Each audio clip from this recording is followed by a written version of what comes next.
समरस global Ranpur academy की जो उसकी स्ट्रेटेजी की मीटिंग चल रही है, अभी फील्डिंग पे जाएंगे और कप्तान है निहाल है कैप्टन, वो अपनी टीम को सूचनाएं दे रही है।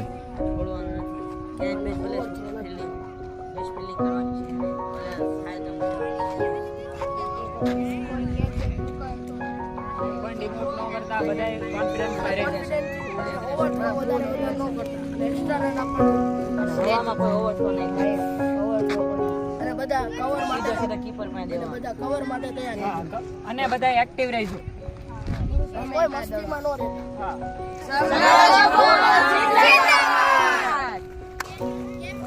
समरस एकेडमी बोटाद का सलामी बल्लेबाज है हेत मालिकिया और हर्ष वर्मा।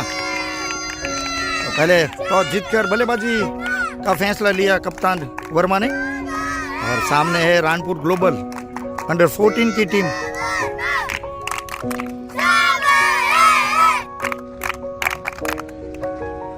ये डगआउट है बोटाद समरस टीम का, ये डगआउट है रानपुर ग्लोबल एकेडमी टीम का।